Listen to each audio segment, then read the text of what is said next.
Hey, Dr. Clark coming at you with a differential equations check your understanding video on section 2.2. Let's take a look at what the main idea is for this section. It looks to be separable first order differential equations. They've given us an initial value problem right here, and we got the initial condition right there, and they want us to solve it. So let's try to do this. So the first thing with the separable is we want to separate the variables. So I'm going to multiply that y squared up to the left-hand side, and I'm going to multiply that dt up to the right-hand side. And that's going to give me that differential equation right there. Maybe I'll move that arrow kind of out of the way so you can see that. And then we want to integrate both sides. The left-hand side looks fairly straightforward. I just get y cubed over 3 when I do the antiderivative. The right-hand side, I suppose you could do a u substitution, u equals t squared plus 1 if you wanted to. And essentially we're just going to be, since du would be 2t, dt, we're basically just integrating u cubed. So the antiderivative for this would be the antiderivative of u cubed, which would be u to the 4 over 4. So in other words, t squared plus 1 to the 4th over 4. And you can see that the derivative of that would be t squared plus 1 to the cubed times the derivative of the inside, which is 2t.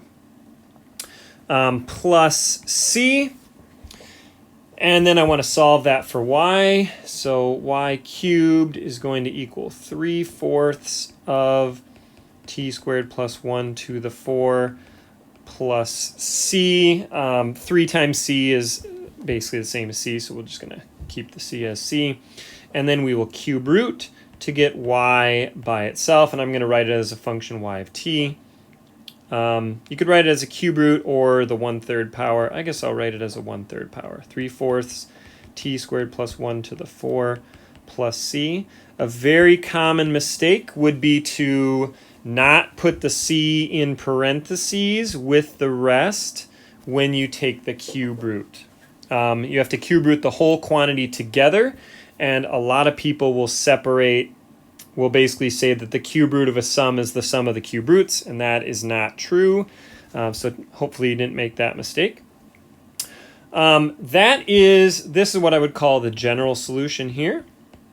But this problem did not ask for a general solution. It wanted me to solve the initial value problem where y of 1 is equal to 3.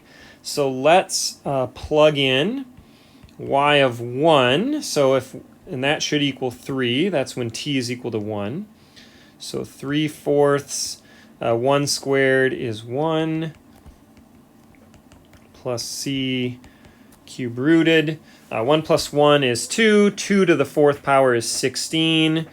16 divided by 4 is 4, so 3 times 4. So this reduces to 12 plus c to the 1/3 equals 3. If I cube both sides, I would arrive at 27 equaling 12 plus c, so I believe c has to be 15. So my solution to the initial value problem, if I can kind of slide that over here, would just be 3/4 t squared plus 1 to the 4th plus c, which is 15, to the 1/3 power. So that would be sort of my IVP solution. So it looks the same as the general solution, but we know what the initial condition is, so we can determine the value of c right there. So hopefully you got that as your solution, and again that 15 is in parentheses inside of the cube root. All right, we'll see you next time.